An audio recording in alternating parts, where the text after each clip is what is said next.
Hola, ¿qué tal amigos? ¿Alguna vez has alcanzado el límite de tus fuerzas? ¿Has llegado al punto de ya no poder seguir adelante? Espero que se encuentren muy bien el día de hoy. Estoy muy contento de estar con ustedes en esta hora y quiero compartir con ustedes el día de hoy un episodio que lleva por título Aguas de Reposo. Y déjame comentarte que este tema se va a dividir en dos partes. Y en esta primera parte es importante que nos introduzcamos a la palabra del Señor y meditemos lo que nos dice Primera de Samuel, capítulo 30, versículo 9 al 10. Partió pues David, él y los 600 hombres que con él estaban, y llegaron hasta el torrente de Besor, donde se quedaron algunos. Y David siguió adelante con 400 hombres, porque se quedaron atrás 200 que cansados no pudieron pasar el torrente de Besor. Y déjame decirte, hermano y amigo, que como creyentes en Cristo, como esposos, padres, miembros de la iglesia, trabajadores, amas de casa o estudiantes, todos alguna vez hemos llegado al extremo de ya no aguantar más. Uno tras otro nos llegan los retos, los imprevistos, las complicaciones y los problemas de la vida, pero no sabemos cómo responder ante ellos. Con frecuencia nos sentimos incapaces de seguir luchando, sencillamente porque estamos exhaustos. Y aquí puede que muchas veces tú y yo nos hemos preguntado, ¿qué hacer cuando ya no hay fuerzas para avanzar? Algunos de los hombres que seguían a David, cansados de luchar, simplemente se sumergieron en el arroyo de Besor. El torrente o arroyo de Besor no es un lugar muy conocido de la Biblia. No es famoso como el monte Ored o el río Jordán, pero ciertamente es un lugar que debe ser tomado muy en cuenta por las personas agotadas. Y me gustaría comentarte, amado amigo, amiga, hermano, hermana, esta historia ocurre durante los últimos días del reinado de Saúl sobre Israel. David andaba huyendo de Saúl y se escondió entre los filisteos. David y sus hombres iban rumbo a una batalla, a pelear del lado de los filisteos. Pero los filisteos desconfiaron de ellos y les exigieron que se alejaran.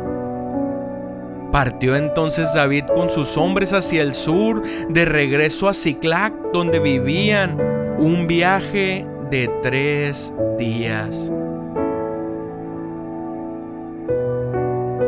Los hombres de David lloraron por sus mujeres y sus hijos raptados por los amalecitas. Lloraron hasta quedarse sin fuerzas, pero muy pronto su tristeza de ellos se convirtió en ira contra David.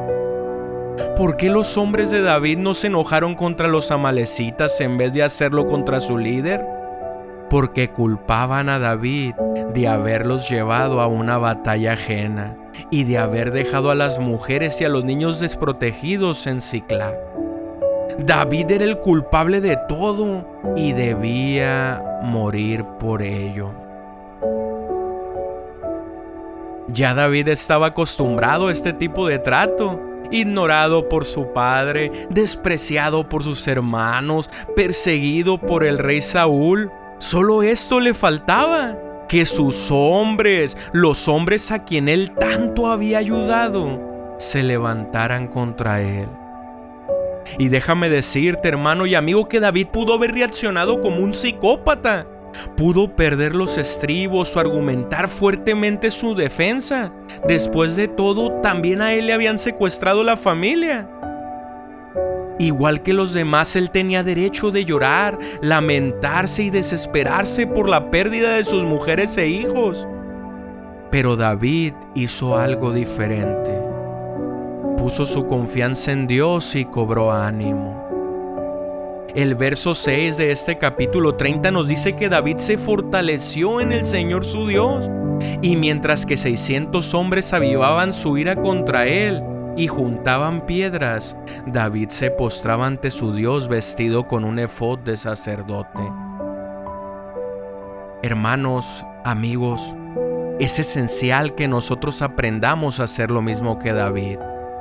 En días de ruina y calamidad, en días de desesperación y soledad, en la peor hora de nuestra vida, cuando nadie nos entiende, ni la familia, ni los hermanos de la iglesia, ni siquiera el pastor, cuando hasta los viejos amigos se vuelven enemigos y parece que nadie nos puede ayudar, tenemos que hacer lo que hizo David: volvernos hacia Dios.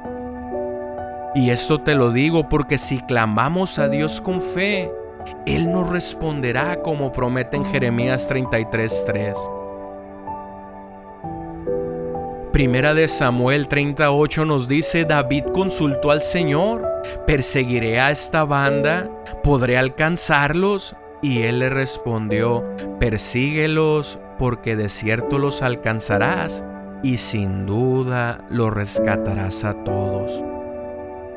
Frecuentemente pensamos que para oír la voz de Dios tenemos que ser unos santos especiales, gente extraordinaria, que Dios solo le hablará a personas muy espirituales y consagradas. Es cierto que como hijos de Dios debemos consagrarnos. David entendía esto y por eso se vistió con un traje de lino, un efod sacerdotal, antes de postrarse ante el Señor. El lino representa pureza y santidad. Sin embargo, en Cristo no se trata de nuestra propia santidad, sino de la santidad con que Él nos ha vestido. Es más, ni siquiera podemos ser santos por nuestra propia cuenta. Nuestra justicia propia es inmunda a los ojos de Dios.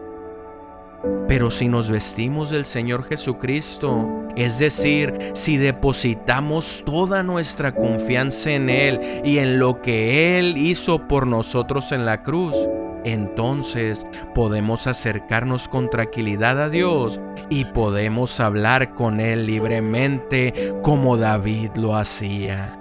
Sin dudas, Dios nos enseñará lo que necesitemos saber en ese momento particular de nuestra vida. Todavía empolvados por el viaje de 3 días que acababan de hacer, sin haberse alimentado ni descansado, David y sus 600 hombres salen a perseguir a los amalecitas. Frustrados, angustiados y aún enojados con David, los 600 emprenden un camino incierto. Ninguno sabe muy bien a dónde van.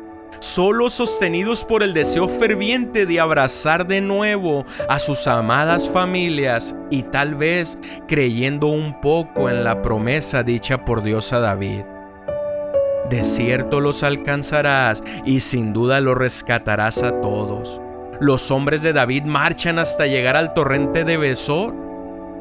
De los 600 hombres, 400 logran cruzar el torrente. Los otros 200 se meten al Besor, zambullen su cansado cuerpo en las aguas, refrescan sus cabezas, pero ya no son capaces de seguir.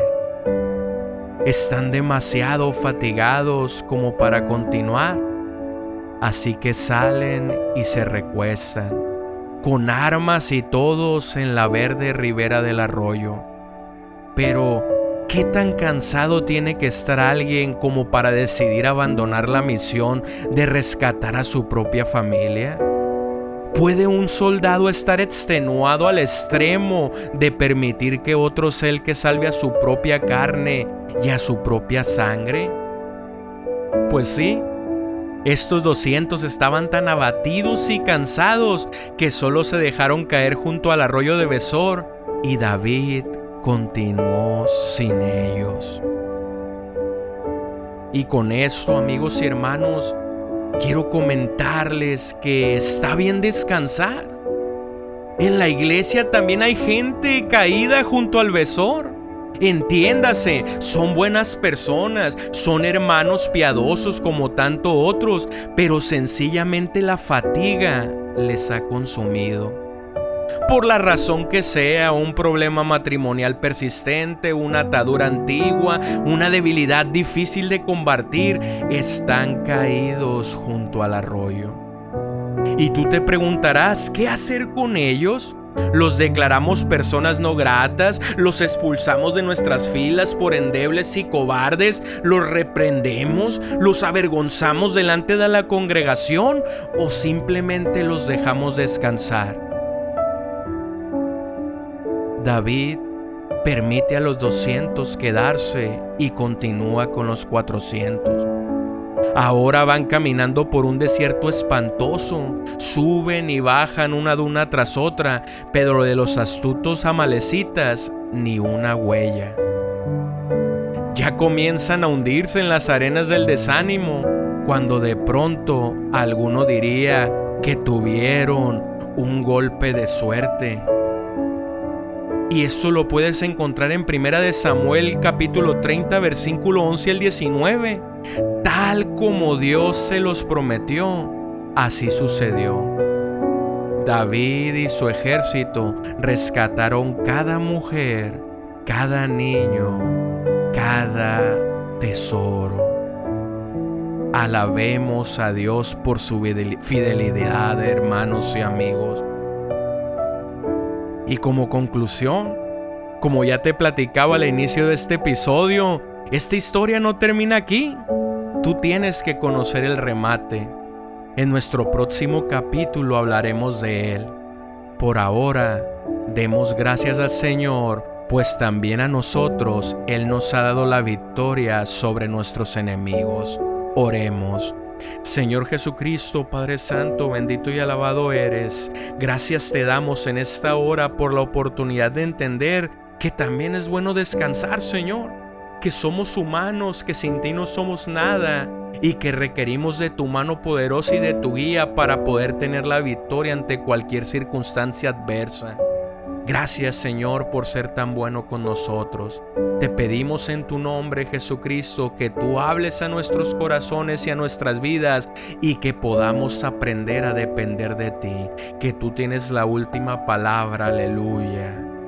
Te pido que si alguno de mis amigos o hermanos que están escuchando este podcast se encuentran con una necesidad o están enfermos, tu mano poderosa se mueve en sus vidas y toque sus corazones tomando el control de su necesidad.